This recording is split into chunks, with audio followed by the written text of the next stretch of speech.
Mas quando a gente começou a enxergar que o aumento de qualidade gera economia, aí o jogo começou a virar. Então a gente tem que pensar isso no futuro. É inovar sem mudar a essência. Porque novas tecnologias, se não bem utilizadas, podem gerar mais custos do que benefícios. Então por que o SUS não pode ter gestores profissionais? É possível fazer muita coisa, mas que é impossível fazer se eu não tiver recurso.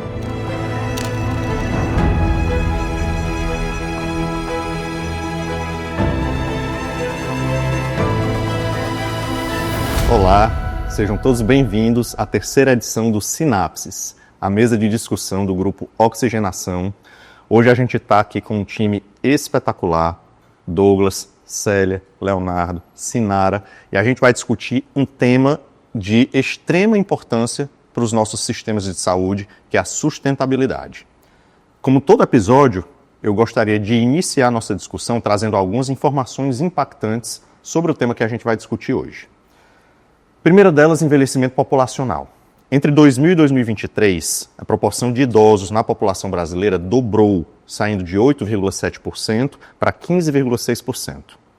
Em 2070, existe uma estimativa de que 37,8% da proporção da população brasileira seja de idosos. Nesse período de 2023, o VCMH, que é o Índice de Variação de Custos Médico-Hospitalares, conhecido como inflação da saúde, foi de 15,1%. No mesmo ano, o IPCA foi de 4,62%.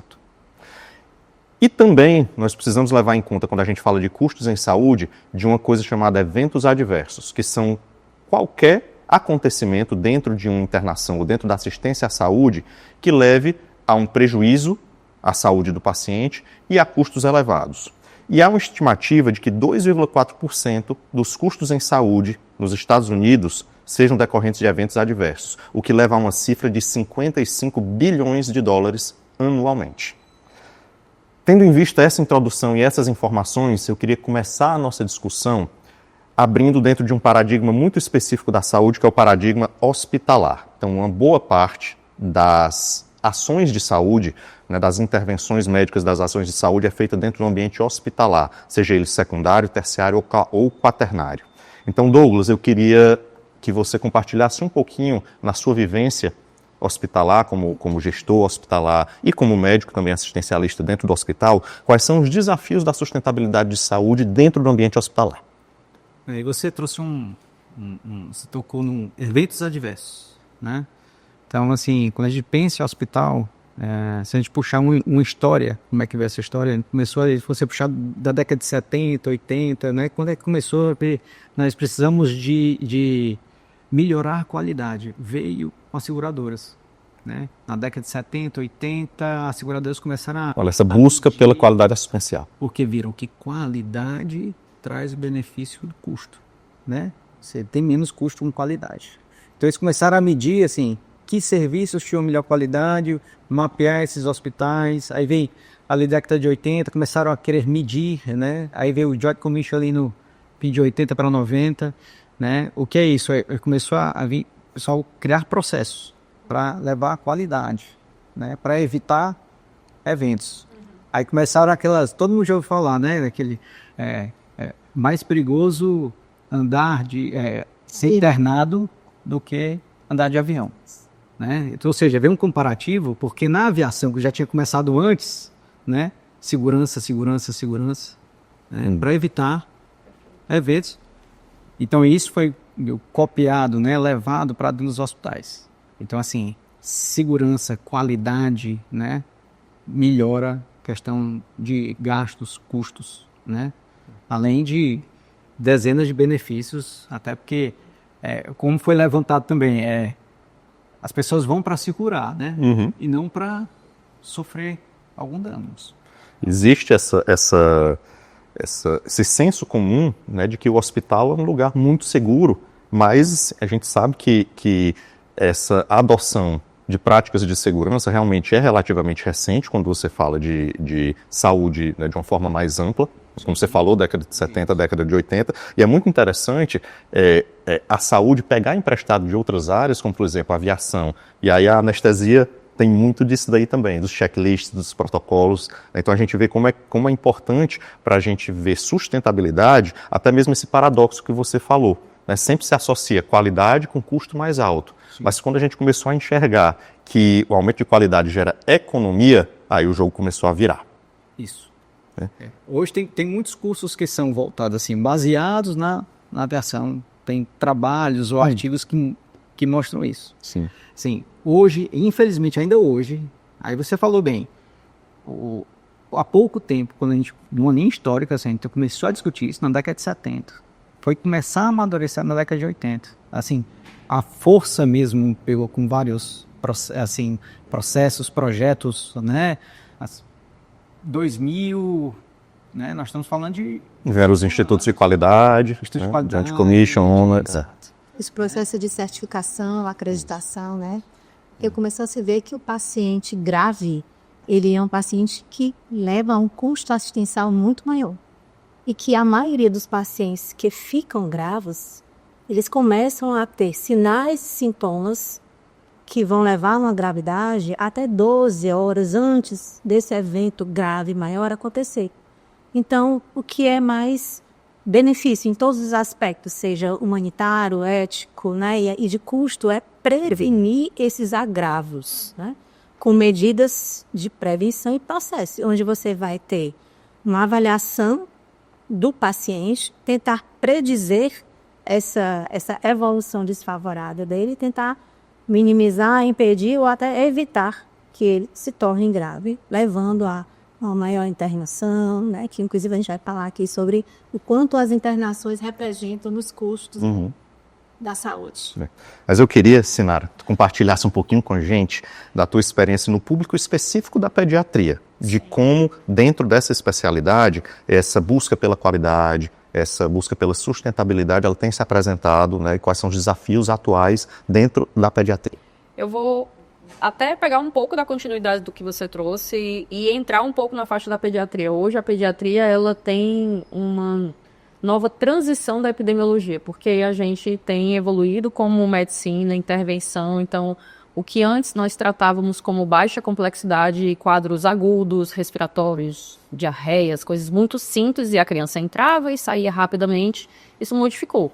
E aí nós começamos a ter crianças que entram nesses quadros, mas devido à alta tecnologia, elas começam a sobreviver, e há alguns anos elas não conseguiriam sobreviver, passam a depender de tecnologia, passam a evoluir com morbilidade, e aí até pegando um pouco do que você falou, esse é um perfil de paciente que muitas vezes ele não é crítico, ele é crônico, é complexo. E aí essa nova transição de epidemiologia, a nova pediatria, onde eu preciso ter os protocolos, que às vezes eu vou ter que pegar de aviação, de coisas nesse sentido, que infelizmente a gente ainda não estuda o suficiente, porque é um grupo menor, quando comparado ao adulto, mas que na verdade dentro desse montante do ambiente hospitalar, são pessoas que ao internar demandam um custo elevadíssimo, porque permanecem um período longo, utilizam uma alta carga hospitalar em medicação, em intervenções, e que muitas vezes em níveis de benefício não é necessário. Mas como nós não temos o treinamento adequado, nós começamos a fazer intervenções que não são necessárias porque a gente ainda não aprendeu a cuidar de algumas crianças que antes não sobreviviam e hoje estão sobrevivendo com dependência de tecnologia. Então hoje a gente chama muito a criança com uma condição crônica complexa. Crianças que têm diagnósticos raros, que começam a sobreviver e que daqui a pouco vai chegar no perfil do adulto. Sim. E que o adulto vai ter que aprender a cuidar também. Sim. Exatamente. E entra junto disso o cuidado paliativo. E aí eu acho que é um tema extremamente importante quando a gente fala da sustentabilidade e alta qualidade do cuidado, porque o cuidado paliativo, ele não é uma prescrição do não é uma ausência do cuidado, mas na verdade é a compreensão da medicina que não é curativo. Então, na impossibilidade de curar, eu compreender que o melhor cuidado não vai ser no leito de terapia intensiva, seja o adulto ou comigo na pediatria, e que talvez esse cuidado tenha que ser ofertado num nível de complexidade menor e que vai ser de alta qualidade. Aí ele vai ficar na enfermaria ou deshospitalizar. E aí a gente vai ter a condição de falar de um outro tipo de cuidado fora de um ambiente hospitalar. E isso permite a gente discutir essa questão dos recursos, realmente, e trazer qualidade na assistência. Então, essa pediatria que a gente ainda precisa ampliar o olhar, olhar para essas novas transições que estão acontecendo, esses novos diagnósticos, e essa possibilidade da gente trazer o cuidado paliativo, que eu acredito realmente que não é só para pediatria. E aí até joga um pouquinho o assunto aqui na mesa para a gente falar daqui a pouco no adulto também. Mas é muito importante falar, porque quando você fala em paliação, que já é pouco falado, não é um tema que é recorrente, assim, não é até na própria graduação praticamente não se fala. Exato. Tá? Mas é extremamente importante trazer isso daí também para a pediatria, a gente saber que tem essa aplicação e que isso é muito importante não apenas para a qualidade assistencial, mas para a sustentabilidade como um todo. Sim. Principalmente diante do nosso modelo, e aqui é uma coisa que eu tenho estudado muito recentemente, a questão dos sistemas de saúde, e nós aqui no Brasil temos um sistema de saúde muito complexo. Ele bebe de diversas fontes do sistema britânico, do sistema alemão, do sistema americano, faz um mix, né, que nós brasileiros somos especialistas em fazer essas misturas e de fazer a coisa dar certo dessa forma, mas nós temos uma saúde suplementar que atinge um percentual pequeno da população, mas nós temos uma saúde pública que, por suas características de universalidade, ela acaba atingindo 100%. Né? Por definição, né, pela lei do SUS, pela lei 8080, ela tem que atingir 100% da população. E aí eu queria perguntar para o Leonardo, quais são os desafios da sustentabilidade dentro do viés do sistema público? Como é que você enxerga isso daí, se o sistema público também está acompanhando essa evolução que o Douglas e a Sinara falaram, né, dessa busca por qualidade, como é que isso daí está acontecendo?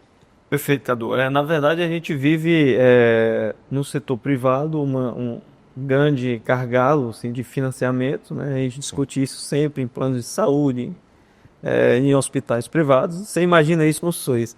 Né? Então, esse distanciamento do financiamento que a gente tem na atenção pública do nosso país, né? Com a dimensão que temos de mais de 200 milhões de pessoas, né? Com a variedade de assistência, né? Com a diversidade de assistência que temos de um hospital referência a nível mundial a um hospital que não tem, por exemplo, medicações básicas. Né? Então, a gente tem um gap muito grande do que a gente tem de melhor no SUS e do que a gente tem de pior também. Só que o que a gente precisa levar em consideração? O tripé que eu acho que é inegociável em qualquer gestão, seja público ou seja privado. Tripé de pessoas, que isso é o mais importante, então a gente precisa ter pessoas preparadas. Perfeito. Né? E o SUS a gente tem ainda a cultura, né, de que o importante é ter, e depende de quem esteja lá, a gente precisa priorizar pessoas, ao mesmo tempo que a cultura, né, de sustentabilidade, de segurança do paciente. Você imagina o tanto de hospital privado que ainda hoje não tem nenhuma certificação. Aí você leva essa cultura para o SUS, né, para o sistema público, que aí não tem aumento de financiamento por causa disso, né, que o setor privado também ainda hoje tem esse gargalo. Certo, eu vou certificar meu hospital, vou ter um custo ali, teoricamente, na prática, de recurso financeiro, de tempo, de energia, para certificar meu hospital, mas ao mesmo tempo que as operadoras ou o paciente, ele não vai me pagar mais por causa disso. Então tem essa dicotomia, né? Porque o ganho é indireto. Sim. No final da cadeia que você vai ver que ter segurança e qualidade do serviço, o paciente vai ser melhor atendido, vai ter um alto mais precoce, consequentemente eu vou ter economia de recursos.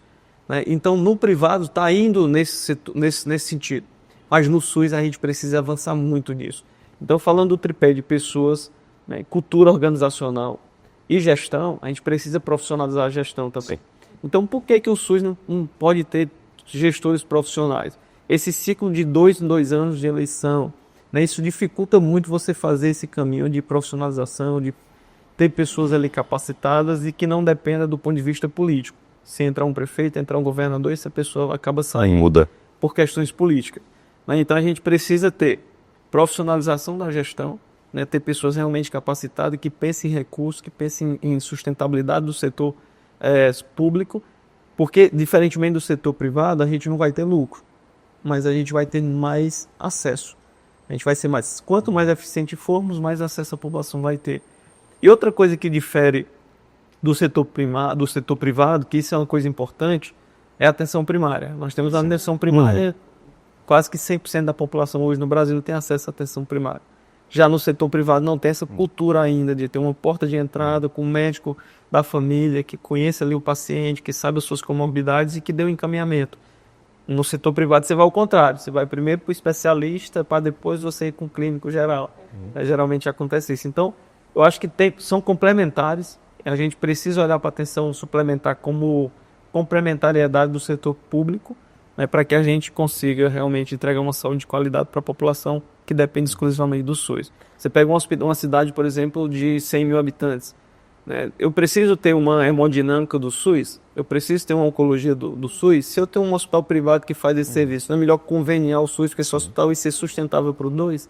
Então são discussões que a gente precisa cada vez mais amadurecer no sistema público. Nessa tua fala, Leonardo, realmente você trouxe vários detalhes e inclusive alguns gaps, né, dessa assistência em saúde, não só do sistema público, como também do sistema privado, mas é muito importante você entender que os desfechos realmente são diferentes. Então, no sistema privado, digamos, é mais fácil de você entender a receita, o custo e a economia que uma ação aqui vai gerar na redução desse custo.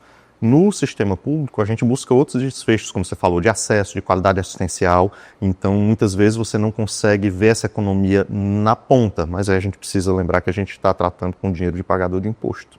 Então, é muito importante que haja essa responsabilidade.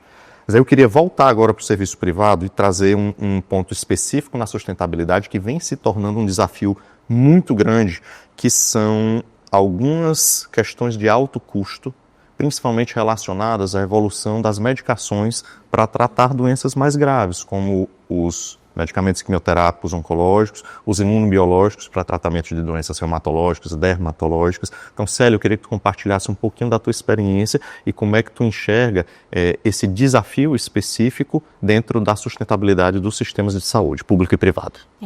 Esse desafio ele é decorrente do que nós já conversamos aqui, que é o envelhecimento da população, né? O Brasil ele envelhece a ritmo asiático, sendo um país subdesenvolvido.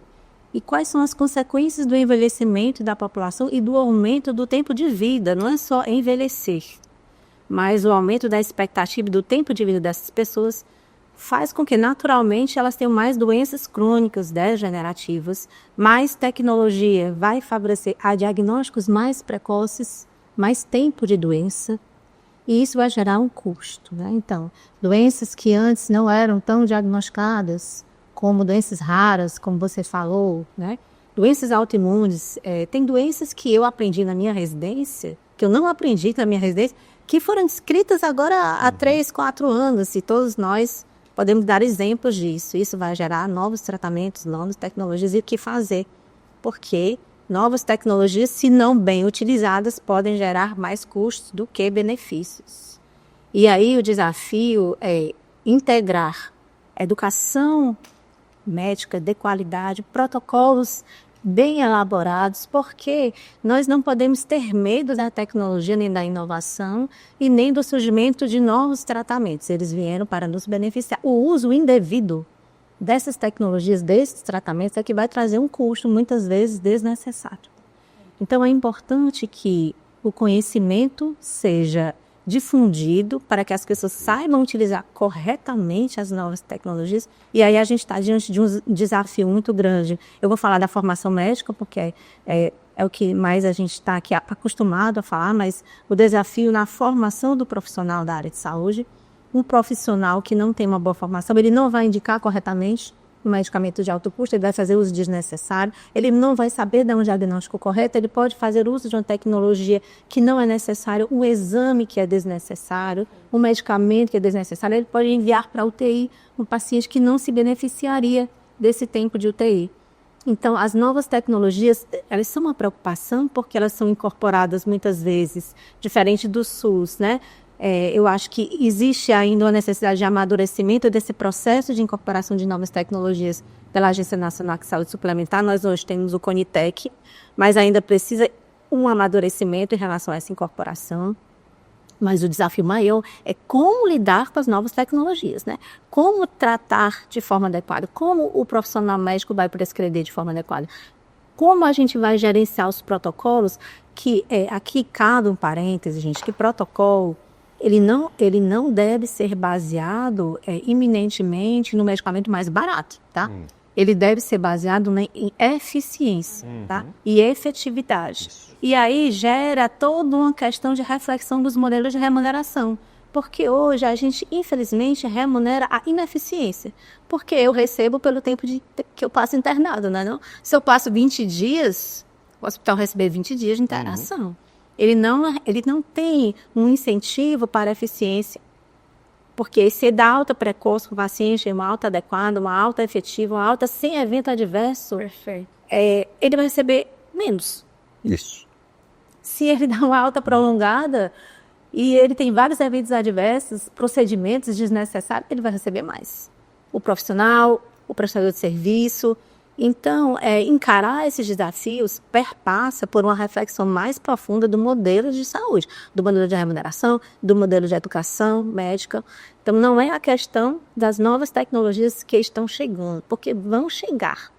É como nós vamos fazer uso, indicar corretamente, não indicar, tratar, fazer uma compra mais inteligente dessas novas tecnologias, porque se eu comprar sozinho, por exemplo, eu estou comprando um medicamento sozinho.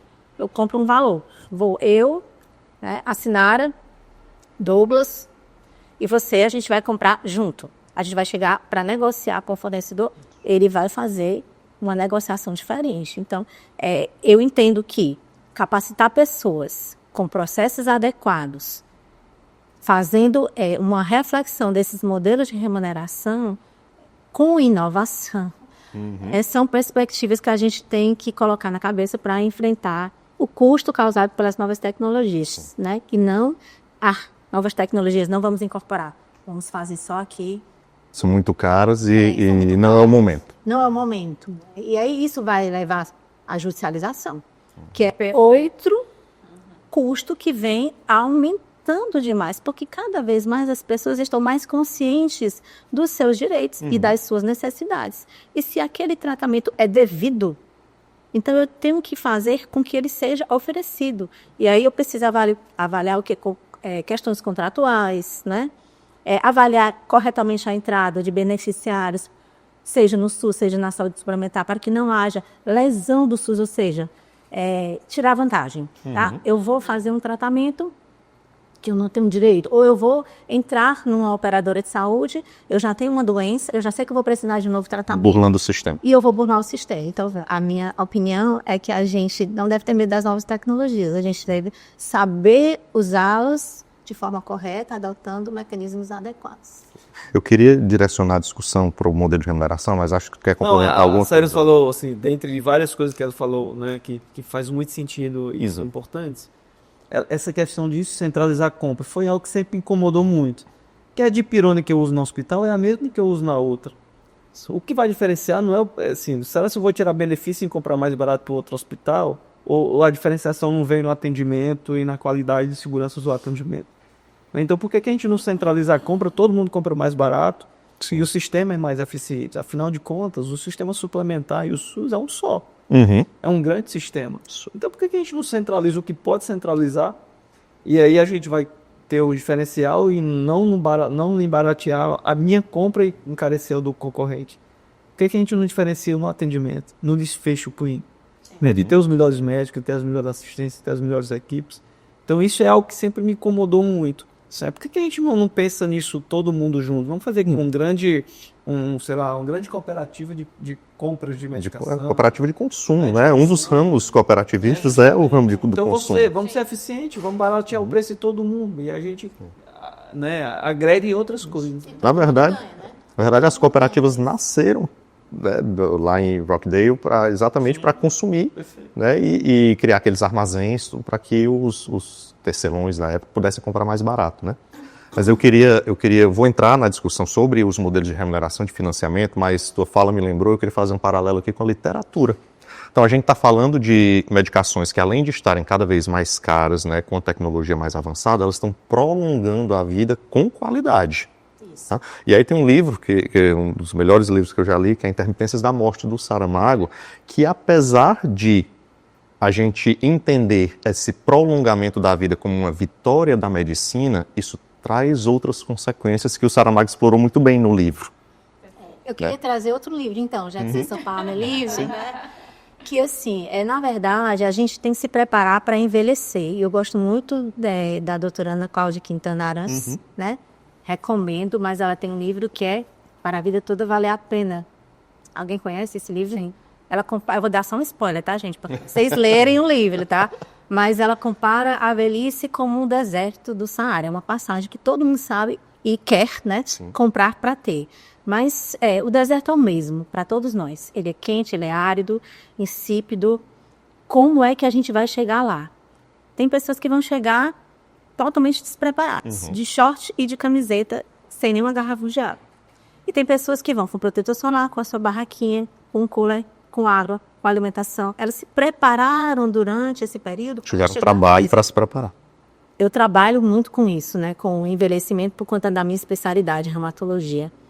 Todos nós vamos envelhecer, mas a gente às vezes se comporta como se nós não fôssemos. Então nós não nos preparamos para isso e isso vai levar um custo à saúde. Porque existem muitas medidas que eu acho que aí a atenção suplementar, a atenção privada, né, tem que amadurecer muito, que é a atenção primária. Sim. São cuidados básicos de saúde, exercício físico. A OMS diz que é 50 minutos, tá, gente? De exercício de moderada intensidade, no mínimo 3 vezes por semana. Eu não vou submeter vocês ao constrangimento de perguntar. Quem é que faz 50 minutos de exercício físico de moderado a intenso 3 vezes por semana? Isso em uma mesa de profissionais de saúde, tá? É o mínimo, tá certo? É o mínimo. Exercício físico, sono. Qualidade do sono. Ter momentos de lazer. Não fumar, gente. Tem médicos que fumam.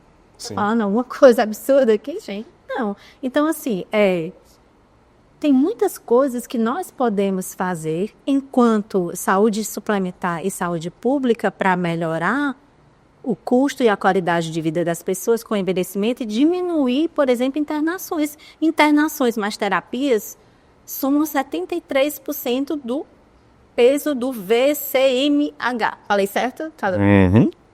73%. E muitas internações são internações que poderiam ser evitadas, né? São internações por condições sensíveis à atenção primária. Isso, correto? Perfeito. E aí a gente ainda na saúde suplementar ainda está muito patinando ainda nessa questão da atenção primária. A gente faz um consultório muito sozinho, né? Lá na clínica a gente resolveu fazer diferente, a gente combinou, né, e montou uma equipe multidisciplinar. Então, tem educador físico, nutricionista, fisioterapeuta, médico de dor. Então, a gente é uma equipe, a gente conversa, a gente acessa o prontuário, o que eu escrevo, a minha que trabalha comigo, ela consegue ver, porque facilita a informação. A informação é algo precioso. Outra coisa, tá? A gente tem uma informação muito fragmentada. Certo? O paciente faz um monte de exame no SUS, ele chega na saúde suplementar e faz os mesmos exames. Eu não vou nem longe, ele chega em hospitais diferentes, da mesma operadora de saúde e faz os mesmos exames. Mas eles no próprio SUS, ele muda de instituição e ele repete exames. Então, vocês veem como tem muita coisa ainda que a gente precisa, porque às vezes a gente foca muito só no alto custo, né, na terapia, porque às vezes a gente olha só o que está na planilha, gente, entendeu? Tá aquela linhazinha da planilha lá, né, do custo. Mas tem muita coisa que precisa ser feita ainda de processo, de pessoas, né? De atenção primária. Eu sou super fã da atenção primária à saúde, das medidas preventivas, porque eu acho que alonga tempo de vida com qualidade, reduz custo muito. É invisível, porque a gente não mede. Sim. Então, o que a gente não mede, a gente não sabe. Mas gestão de risco é algo essencial para a área de saúde. Quando a gente começa a medir, a gente vê o quanto a gente economiza, né? Essa questão da atenção primária, realmente, assim, eu considero como um dos principais gaps, uma das principais falhas do nosso sistema de saúde suplementar atual. A gente vê algumas iniciativas, tá? Não só do Sul e Sudeste não, aqui também, mas ainda algo muito incipiente. Né? Não se compara, a gente não tem dados, a gente não tem informações e o principal, a gente não tem cultura. O plano de saúde hoje aqui, ele é vendido pensando na doença, não na saúde. Então, assim, como é que o plano de saúde é para quando eu precisar me internar, para quando eu fazer minhas consultas, meus exames. Não é para ser assim. Eu acho que isso daí é uma coisa que a gente precisa começar a discutir para também começar a mudar. Marcelo, assim, muito importante tudo isso que você falou, mas eu queria dar uma guinada no assunto agora, até porque eu sou apaixonado por contabilidade e eu gosto de seguir a linhazinha da DRE, então receita, custo, despesa. Eu queria agora trazer a discussão um pouco para a questão da receita, do financiamento e do modelo de remuneração. E queria, Douglas, que começasse falando um pouquinho dessa questão de como está o financiamento hospitalar hoje, os modelos de remuneração e quais são os caminhos que a gente precisa tomar, porque a gente sabe que não é sustentável. Então a gente falou agora há pouco com relação a essas internações prolongadas, onde se premia mais aquele hospital que, por exemplo, previne menos. E aí, por isso, vai ter mais intercorrências, vai ter internações mais prolongadas e mais intervenções, ou seja, mais eventos adversos. Então, como é que a gente consegue virar esse ciclo? E que o Leonardo até citou, né? Não é só no SUS que a evolução das relações ainda estão mudando, né? Também na saúde suplementar também. Então, Célia comentou, né? Nós, nesse Fee for Service, né? Nós premiamos, né? Quando o resultado não é bom. Ou seja, se um paciente entra no hospital, acontece um evento adverso, ele prolonga a internação, ele acaba usando mais recursos, né? A operadora em relação ao hospital, né? Acaba custeando mais, gastando mais, né? Então, assim, eu posso chamar o mal cuidado, né? Sendo premiado, né? Enquanto aquele que dá alta rápida, né? Com eficiência, né? Acaba ganhando menos. Punido, né? Quase, né? Exato, sendo punido. Então a gente vê várias ações assim de mudança dessa relação. Então é engraçado você ver operadoras se aproximando de redes, por exemplo. Isso é uma novidade, porque elas encararam que não pode ser cada um no seu canto, tem que ter relações, porque quando você faz uma relação de proximidade, mesmo não sendo o mesmo dono, não tendo a mesma fonte, né? Mas ela entende que quando cria uma relação de parceria, ela vai chegar para um hospital e vai dizer, olha, eu preciso de uma qualidade de assistência melhor, que meus pacientes sejam tratados e o hospital chega, eu vou lhe dar esses protocolos para melhorar a nossa assistência. Então, o custo para a operadora, ele cria uma relação e isso está acontecendo no mercado. Se você parar para observar, existe aproximação. Isso é um dos movimentos. Aí a gente tem movimentos de operadoras que tem vários parceiros, né, vários stakeholders desses como hospitais, e ele começa a aplicar premiações para quem tem um melhor desempenho, ou direcionar mais recursos. Isso é outra forma de remuneração e mudança dessa, né? Existem vários métodos também de observar se existe eficiência na internação, o famoso MCG, né, que acaba enxergando e ver se o resultado é igual ao previsto. Né? Então isso muda um pouco as relações entre as operadoras e os hospitais, né? Então assim, existem várias formas, se você observar com calma o mercado, existem vários movimentos de parcerias. Pensar, a verticalização é uma forma. Sim. Então, também nós tivemos aquisições. Bem planejada. Bem planejada. Verticalização 100% também não acho que... Relações, né? Eu acho que tudo já tem que ser muito bem planejado, pensado, né? Então tem outras como aquisições realmente de redes operadoras e redes, né, de maior parte ou totalidade. Nós já estamos vendo redes comprando sistemas de laboratório, de imagem, integrando.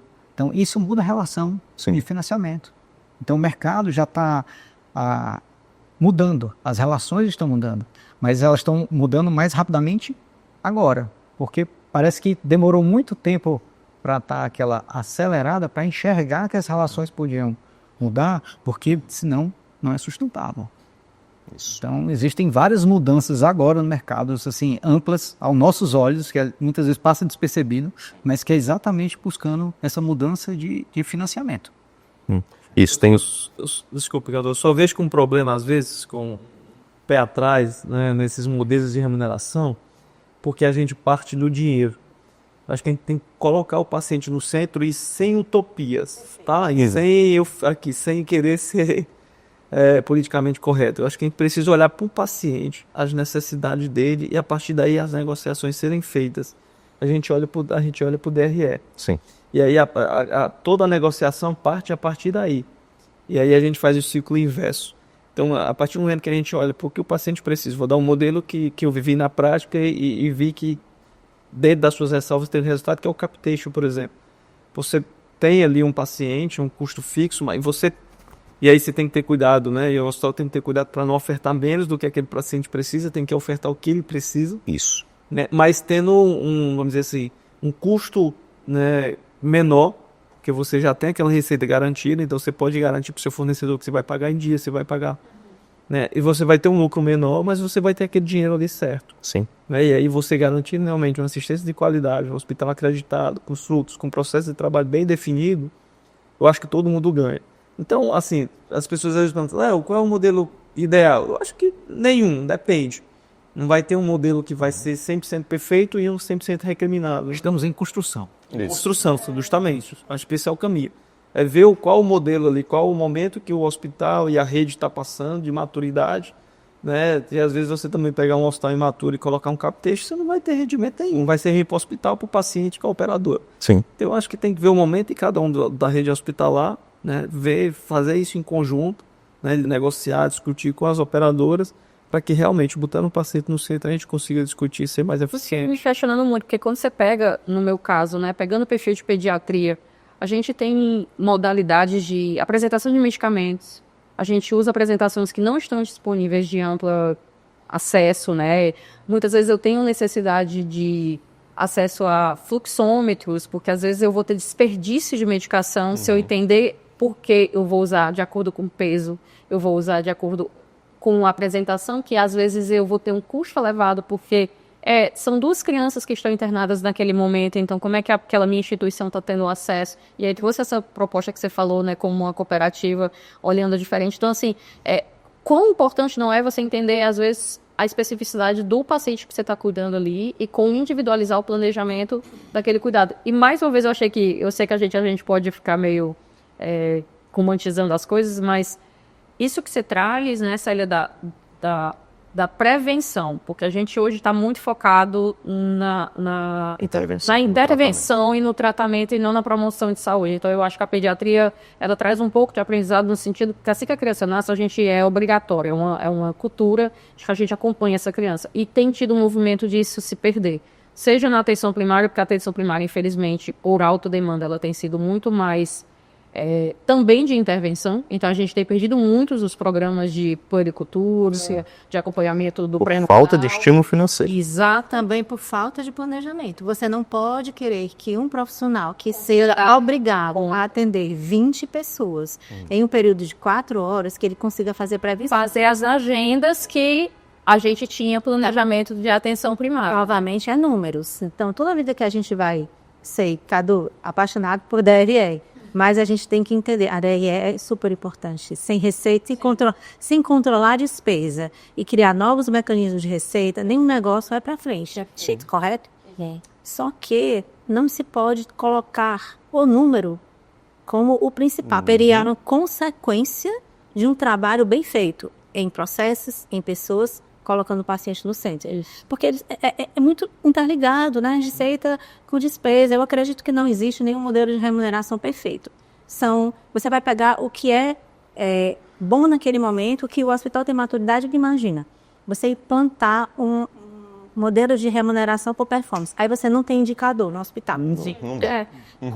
Porque só para desenvolver a cultura de indicadores de performance é um tempo. Então, não existe nenhum modelo, na minha opinião, perfeito. Vai depender da maturidade da operadora, do hospital, das pessoas. Precisa ter um forte trabalho de cultura. A gente estuda isso em gestão, a cultura. Come no café da manhã, né? A estratégia. Toda mulher, assim, a gente esquece disso, porque acha que a mulher não, mas de fato, né? Na minha opinião, não existe nenhum modelo de remuneração perfeito. São múltiplos modelos que se ajudam e que a gente, com inovação, de novo, a gente pode trabalhar, né? Porque, assim, às vezes as pessoas e as instituições acham que investir na inovação é despesa, é custo. Na verdade, é investimento. Sim. E você pode ter até novos modelos de remuneração com inovação. O que a gente precisa conhecer todos eles, para a gente poder saber aplicar dentro de cada especificidade, nas especialidades, nas idades, nos sistemas público, privado, primário, secundário, terciário, quaternário. Então, como você falou, não tem um sistema que vai funcionar para tudo, não tem uma equação universal. Vai ter um melhor, o capitation ele é melhor para a atenção primária, às vezes ele funciona na terciária, dependendo de como é a gestão. E ainda bem, outro detalhe também do que vocês falaram, ainda bem que a gente tem pessoas que gostam de pessoas, tem pessoas que gostam de número, tem pessoas... E se a gente consegue reunir o time, né, que tem essas qualidades e esses gostos, essas paixões complementares, a gente consegue resultado. Isso é time, né? E aí vai outro... As competências, né? Aí vai outro tema importantíssimo que eu gosto e adoro, estudo muito, que é liderança. Sim. Assim, comparando ao futebol, eu gosto de futebol, apesar do meu time estar ruim, mas eu gosto de futebol. Mas por que você pega, por exemplo, um time como São Caetano e leva um cara a ser campeão de um torneio para uma final de Libertadores? Isso. Né? E depois a derrocada, né? O que é que faltou para Porque aí liderança e gestão tem que andar juntos. Isso. Né? Dificilmente você vai ver um líder, né, que é só líder fazer uma gestão eficiente de alguma coisa. Sim. Gestão é liderança. Dificilmente você vai ver um gestor, só gestor também, não levar seu time por muito tempo de forma... Porque nós estamos falando de sustentabilidade, né? Então uma liderança forte, ela é sustentável. Sim. Né? Se ela vier com a gestão profissional por trás. Isso. Então eu acho que a gente precisa também valorizar essas lideranças. E ela é sustentável também na sua continuidade. Então o bom gestor, ele forma novos gestores, ele identifica as qualidades de cada um, ele sabe alocar aquele recurso no lugar certo, né? Então isso é fundamental para a sustentabilidade. A liderança, então, foi muito importante ter trazido esse tema liderança para a discussão de sustentabilidade, porque o tomador de decisão, ele precisa estar ciente de tudo isso que a gente está discutindo. Acho que tem que ter um tema de oxigenação só de liderança, viu? Está anotado. Tá anotado. Mas eu queria agora levar a nossa discussão para um tema que a gente conversou aqui off the records, que a Célia me mandou essa semana mesmo um artigo que fala sobre isso, que a gente está começando a ver iniciativas aí na agência reguladora e também no governo de começar a ver algumas interações entre esses sistemas que eram vistos de forma tão separada, que é o sistema público e o sistema de saúde suplementar. Então, Sinara, eu queria que tu compartilhasse um pouquinho da tua visão de quais seriam os problemas disso, mas principalmente quais são os ganhos. Porque eu, particularmente, eu vejo como um grande potencial a gente finalmente estar começando a discutir essa união, essa interação dentro desse sistema complexo onde a gente está inserido. Eu acredito que hoje a gente já vê uma grande comunicação, porque, pelo menos na minha prática do dia a dia, a gente já vê pacientes em algumas áreas de alta complexidade, essa comunicação, pacientes que são do SUS, tendo atendimento na nossa medicina suplementar, porque a medicina suplementar já está dando esse suporte por ausência de algum procedimento cirúrgico ou alguma terapia. E a gente vê pacientes da medicina suplementar já buscando o nosso SUS, porque é o SUS que está disponibilizando medicações que já passaram pelo Conitec e tudo. Então, na verdade, para mim, isso vem respaldar um tipo de cuidado que já existe no nosso dia a dia. E eu vejo isso com bons olhos, para que isso venha trazer recurso para isso que nós estamos falando, para essa sustentabilidade do nosso sistema único de saúde, por exemplo, né? A gente vê realmente um adensamento de especialidades numa medicina suplementar. Muitas vezes esses profissionais estão, sim, presentes no nosso SUS, mas a gente sabe que eles estão em um maior número, muitas vezes, na nossa medicina suplementar. E por que não dar esse suporte para o nosso SUS, especialmente na pediatria? A gente vai ver isso bastante, na nossa área a gente vê isso bastante. E aí eu acabo puxando um pouquinho, porque eu estava comentando no início, para a nossa pediatria, que muda um pouco, para a nossa terapia intensiva, para a nossa criança, que depende de tecnologia, que precisa de um suporte domiciliar. A medicina suplementar, ela é possível de dar um suporte de alta qualidade para esse perfil de criança, né? O SUS, ele tem uma limitação do que ele consegue dar de suporte para esse perfil, para essa família. Então, já que a gente está falando também aqui que a gente está olhando para a nossa criança, para aquilo tudo que ela precisa, eu realmente identifico com bons olhos, mas eu entendo que a gente vai ter que individualizar certas situações e como que isso vai ser sustentável também precisa ser reavaliado caso a caso. Né? Sim, essa tua fala é muito alinhada com um princípio de ciência econômica que eu gosto muito, que eu uso como base, principalmente quando a gente fala na questão de financiamento e do custo de despesa, que economia nada mais é do que a administração de recursos, que são, por definição, finitos, limitados, para a resolução de demandas, de necessidades que, por definição, são infinitas.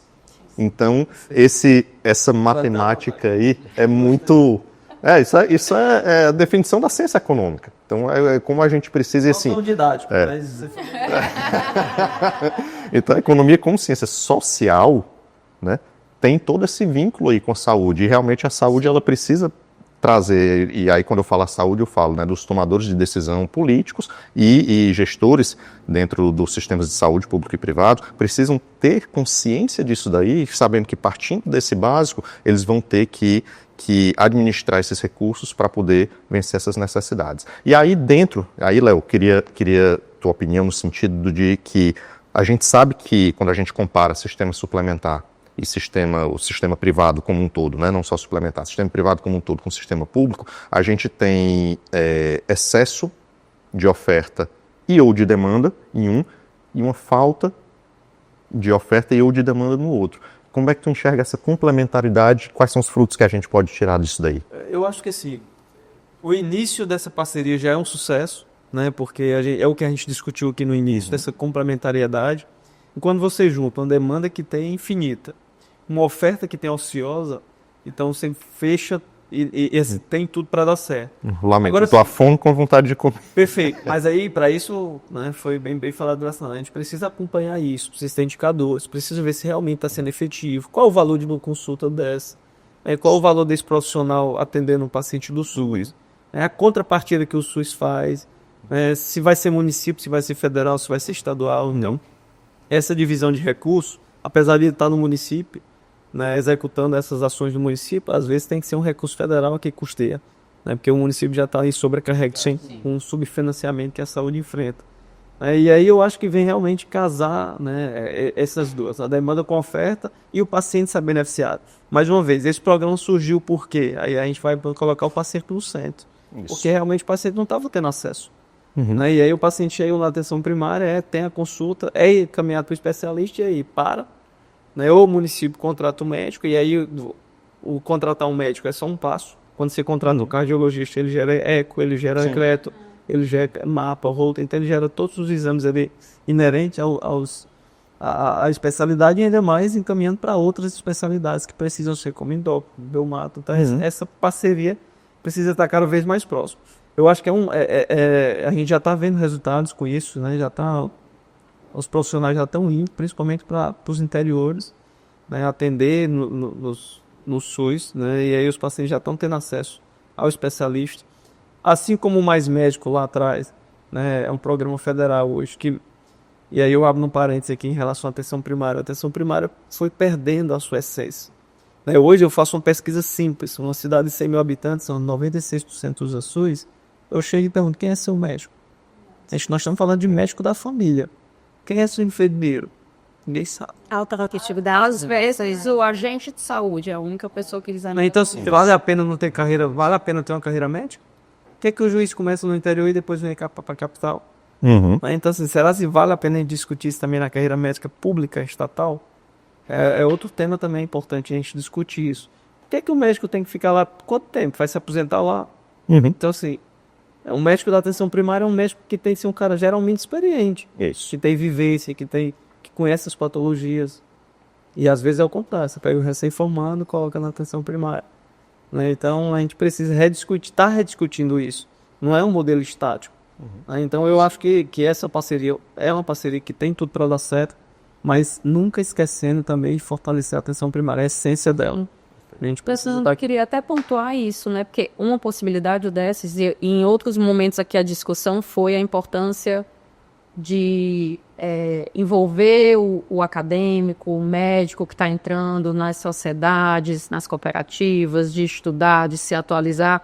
E aí quando você vem com um programa desse, você de alguma forma não garante, mas é o mais próximo de que esse paciente que tanto necessita de um especialista, ele consiga estar próximo de alguém com um maior treinamento. Eu imagino que quando você está numa cidade pequena, que você contrate é um profissional para fazer uma avaliação, talvez você diminua a chance dele ter acesso a um profissional com a maior habilidade, o maior treinamento. Aí a gente cai no protocolo da aviação, que exige tantas horas, né, para poder ter segurança. Então, a maior chance dele ter acesso a um profissional com maior horas de treinamento e que tem acesso a um protocolo e tudo, provavelmente vai ser diante dessa proposta atual, né? Então, eu vejo que isso é uma coisa positiva nesse sentido. E aí, achei perfeito esse seu fechamento, né? Que eu também não vou poder esquecer que é a promoção de saúde, estimular a qualidade de vida, isso não pode fugir dos olhos da gente. Assim, o Leonardo falou uma coisa muito profunda, sabe? Que às vezes a gente não tem atenção. Olha, o médico que está lá na ponta da atenção deveria ser o mais experiente, assim como da emergência, né, Thaís? Isso. Porque ele tem que tomar decisão rápida e a decisão dele tem muito impacto em todos os aspectos. Mas quando a gente olha quem é que está na emergência e quem é que está na atenção primária, são médicos recém-formados, que não são tutoriados. Porque, olha, é claro que você não vai querer que um profissional já com 20 anos de profissão, ele tenha o mesmo gás, a mesma disponibilidade, a mesma força física de quem está começando, mas ele tem um conhecimento.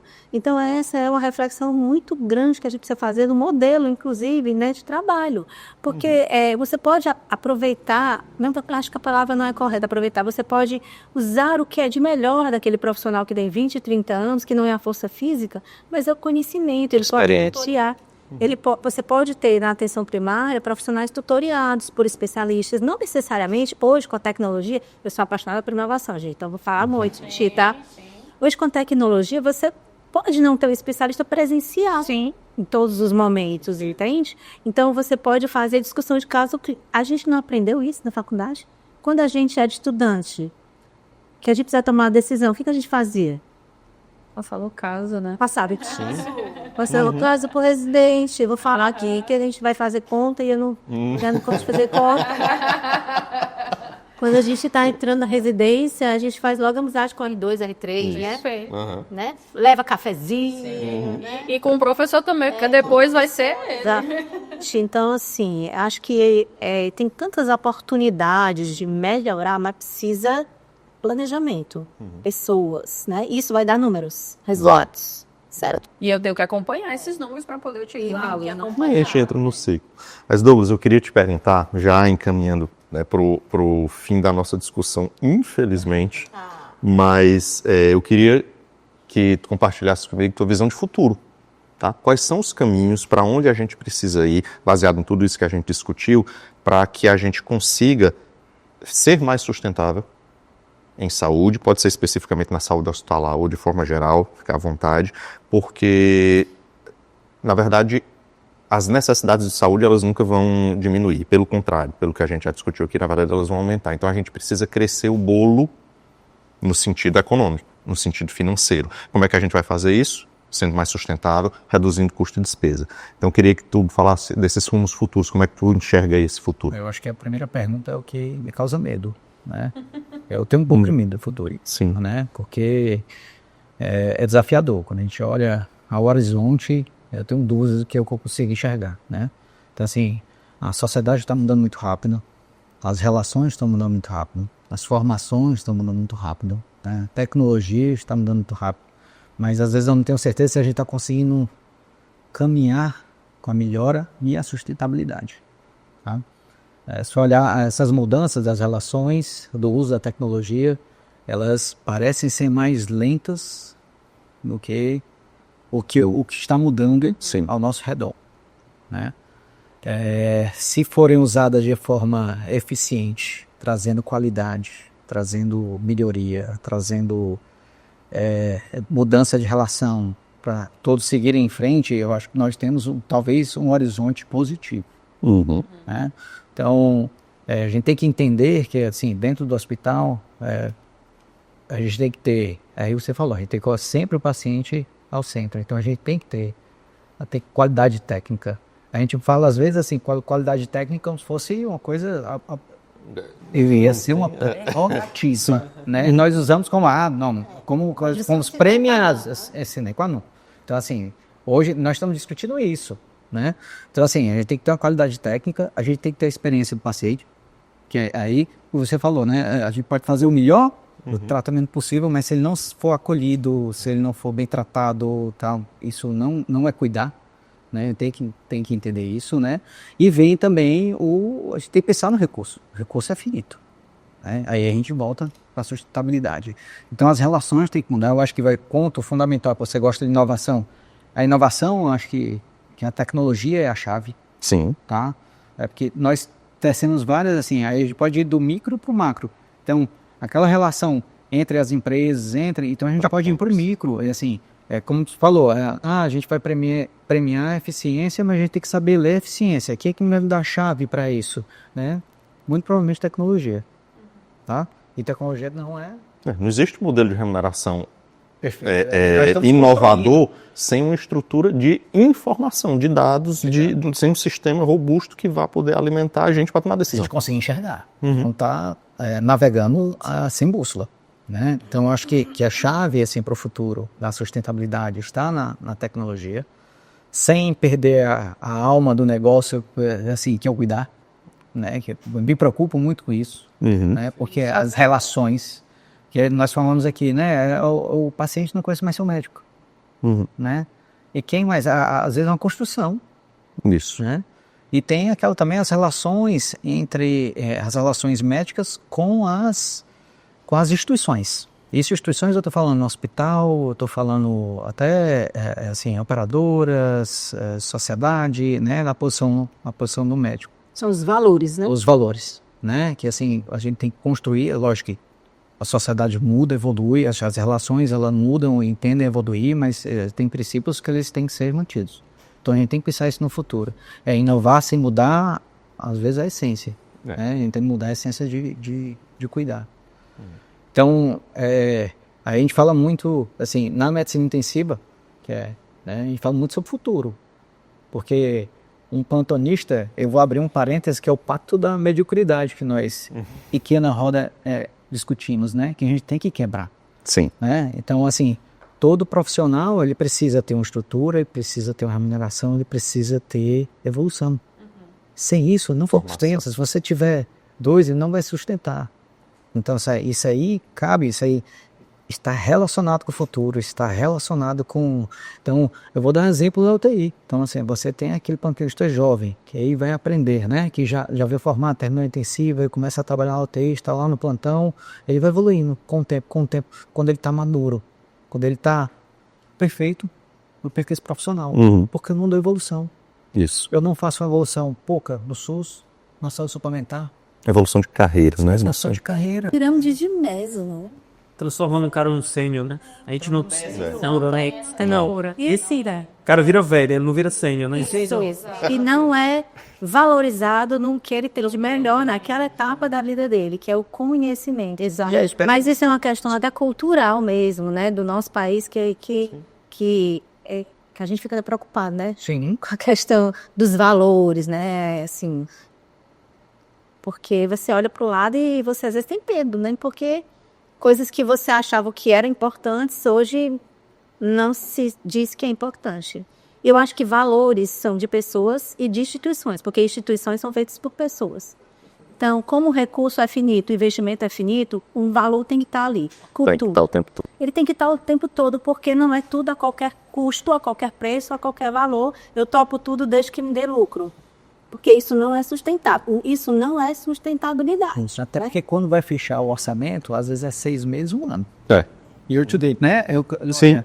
Mas só, aí eu vou um exemplo, né? Quando você chega numa instituição que tem uma cultura sólida, cultura de segurança, então os trabalhos já mostram as acreditações, sabe quanto tempo demora para você dizer que uma cultura está enraizada? Às vezes 8 a 9 ciclos de acreditação. Mas 7, 8, 9 ciclos de acreditação.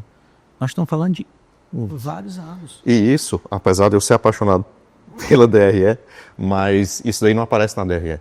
Não. Nossos exercícios de lucro. Sim, diretamente no aumento dos custos e despesas, tá? Sim. Porque vai aumentar a rotatividade dos profissionais, vai aumentar erro, vai aumentar...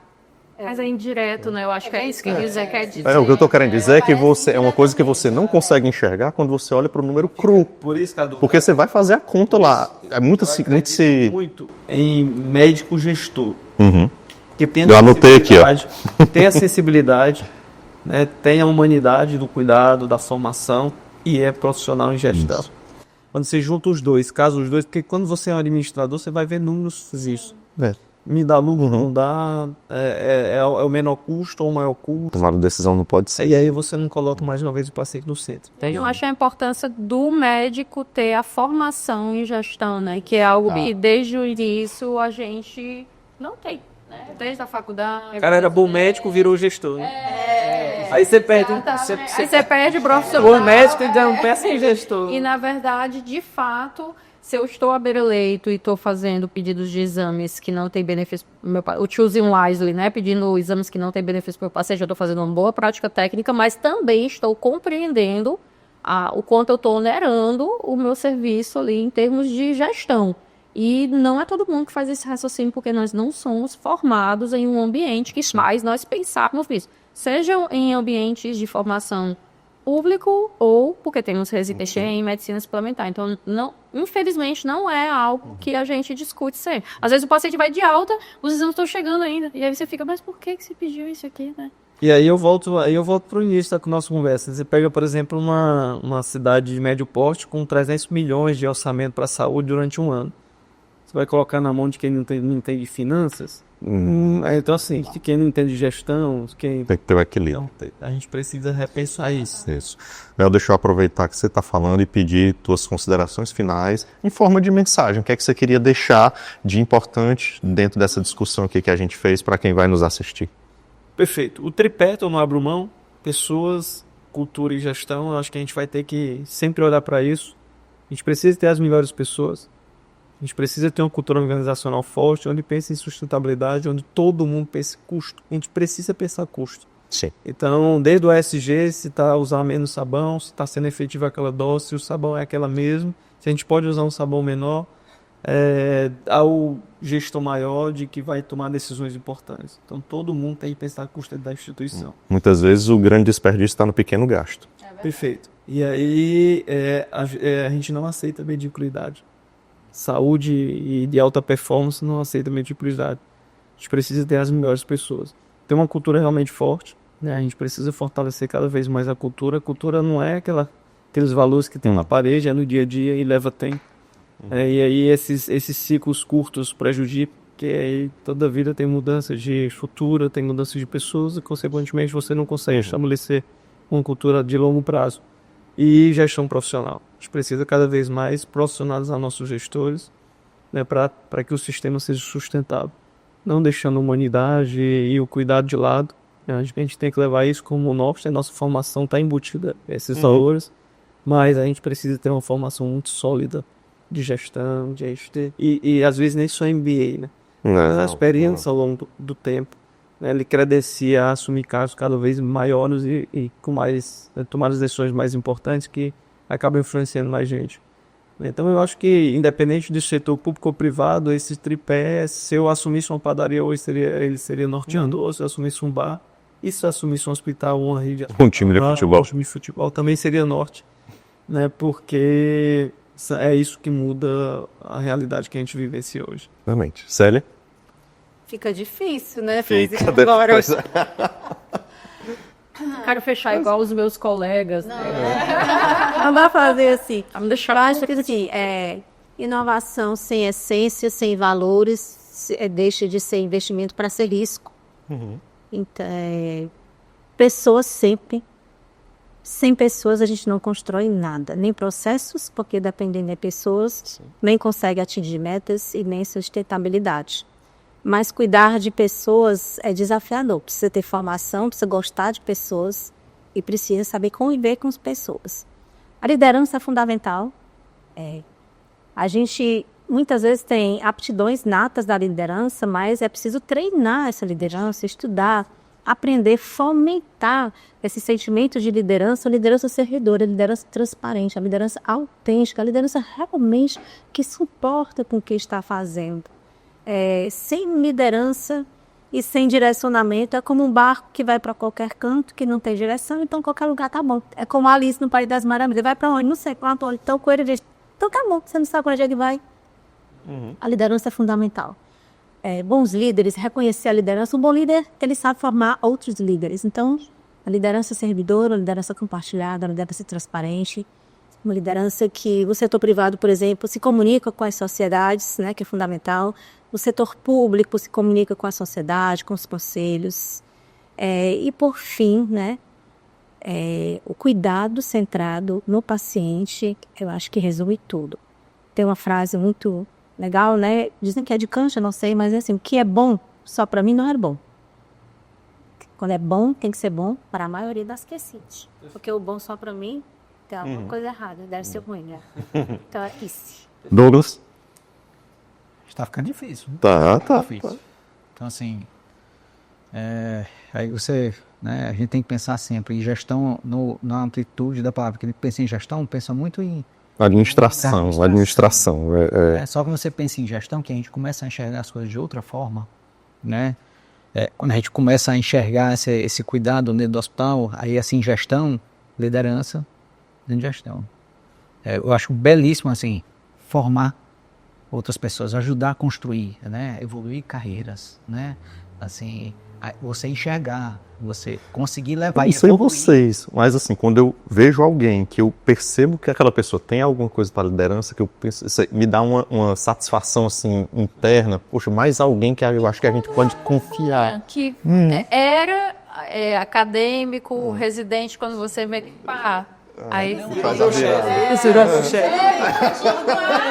eu gosto. Você não entendeu a cura com Sim, isso? isso. Muito bem. Mas, Participei desse processo. Nossa, mas é isso que eu acho belíssimo, assim, que na gestão, ou seja, lógico, você vê serviços funcionarem, você vê a evolução da segurança, as coisas melhorarem, entrega resultado, não é entrega só resultado financeiro, é entrega resultado, assim, e orgulho, né? Aí, tipo, eu ajudei a construir isso com fulano, cicrano, beltrano, assim, em conjunto, e aí a beleza é o que vocês falaram, não são... Às vezes você enxerga e você vê nos olhos de outra colega, assim, tipo, gratidão, e diz assim, tipo, você me ajudou, assim, eu evoluir. Isso é belíssimo. verdade. Isso é uma das coisas mais bonitas que, assim... Isso não tá no currículo, né? Quando você fala gestão, assim... Né, porque gestão é deixar muito claro, né? Não é só o administrativo, né? Não é só pegar a rede.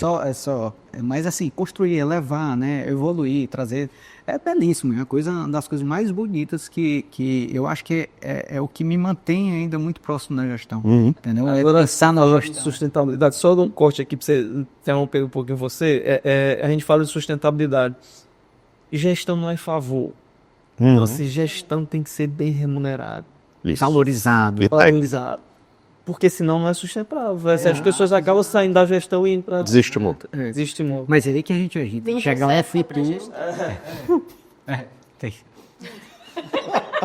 Você não pode Já. Esse é um jardim comum, né? Mas é aí que nós falamos aqui, né? Que a gente enxergar no futuro, no horizonte, assim... Eu espero que seja uma valorização, né, que estimule outras pessoas a aprenderem, evoluírem, né, como gestores, dentro, assim, médios, assim, aprenderem mais gestão para enxergar a coisa diferente, né, para aprender mais, evoluir os outros, né, aí talvez a gente consiga dar uma entrega dentro daquele, do que é o cuidar, do que é, né, o que é o princípio do que nós aprendemos. É uma coisa, nós fazemos o cuidado como macro, né, assim, é levar um outro patamar. Perfeito. Sinara? Ficou. Difícil, né? Ser a última. O tema, ele é sustentabilidade, né? Então, eu tenho que transitar por isso. Mas eu queria deixar o recado, assim, que é inevitável pensar que a gente... pegar o que você colocou, né, de que o que meio que apaixona desde o início é falar do cuidado, é falar do paciente, agregar a tecnologia nessa caminhada toda. Para mim, falar da criança é inevitável e falar dessa criança com a sua família, entender que mesmo diante de situações difíceis, ameaçadoras, ou somente na promoção de saúde, é possível fazer muita coisa, mas que é impossível fazer se eu não tiver recurso.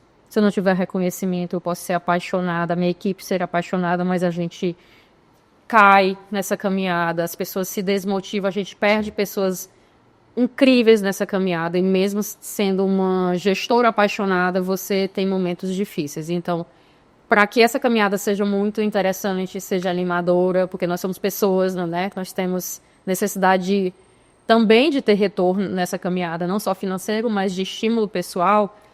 Isso tudo tem que ser sustentável. Então, eu acho que é extremamente importante tudo isso que a gente está conversando aqui. E vai ser impossível não ter um fechamento onde eu traga que um olhar para quando a gente não consiga curar, não consiga reverter alguns desses quadros, que a gente entenda que o cuidado paliativo ele vai ser uma forma que permita uma sustentabilidade também. Porque muitas vezes a tecnologia, as intervenções que nós fazemos, elas permitem a gente, de forma muito séria, muito ética, muito digna, cuidar dessas pessoas e diminuir custo. E isso já é provado em artigos. Então, a gente diminui as intervenções, retira de locais que não têm benefício, retira de ambientes de alta tecnologia, voltamos para casa, voltamos para a atenção primária.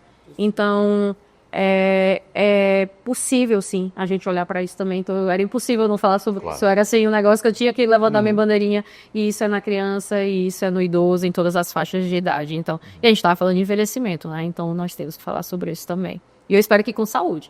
Sim. Então, a gente pode falar sobre isso com saúde? Também podemos, né? Tá bom, então acho que era isso. Muito bom. Eu acho que resume muito o que vocês falaram, claro, dentro da medicina paliativa, acho que é importantíssimo, porque os desfechos sustentáveis, eles não são só os financeiros, a gente precisa entender as vontades, as necessidades, as demandas dos pacientes, como também uma parte da nossa entrega. Não é só a entrega de melhorar a receita, diminuir custo, né? Acho que a gente tem que entregar o que o nosso paciente quer e o que ele precisa. E outro detalhe que eu quero levantar também, que é muito importante, vocês trouxeram com relação a essa questão de como é que a gente vai conseguir olhar para esse cuidado, ao mesmo tempo de olhar, que a gente olha para a gestão, para a administração, né? Tanto da parte financeira como da parte de pessoas. Acho que o protagonismo médico nessas relações, nessas posições, ele é importante para que a gente consiga unir esses dois olhares. E aí a gente vai atingir a sustentabilidade que a gente precisa. Dando uma palhinha aqui, né? Interrompendo um pouquinho, mas a gente também tem que enxergar o médico como cliente, SUS, e no setor privado. Ele também precisa estar dentro, né, margeando esse centro do cuidado. Porque às vezes a gente esquece de cuidar de quem cuida. Isso aí também é muito importante, tá? O nível de adoecimento dos profissionais de saúde, estive muito isso na pandemia, está cada vez mais crescendo. Então, também deve-se colocar na sustentabilidade o cuidado com os nossos profissionais. E esse tema já está no radar. Esse tema já está no radar. Conhecidos, bem remunerados. Bem remunerados não é só dinheiro. Sim, né? claro. É bem naquele ambiente onde ele está, com condições de trabalho, né? Onde ele tem um ambiente onde ele se sinta seguro, onde ele possa desenvolver uma carreira, por exemplo. Então, não podemos esquecer de cuidar de quem cuida.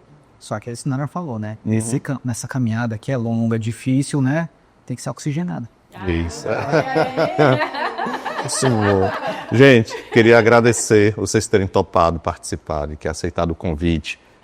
Foi uma discussão que realmente superou minhas expectativas, e olha que elas já eram altas pelo que eu conhecia de vocês. Sabia que isso daqui ia ter essa discussão rica, essas informações tão importantes que a gente discutiu aqui. E eu queria fazer um convite para todos que estão assistindo ao nosso terceiro episódio do Sinapses. Compartilhem com os colegas de vocês, reverberem essas informações, porque isso é de extrema importância para a sustentabilidade dos nossos sistemas de saúde e para o nosso futuro, para que ele seja virtuoso. Muito obrigado e até a próxima.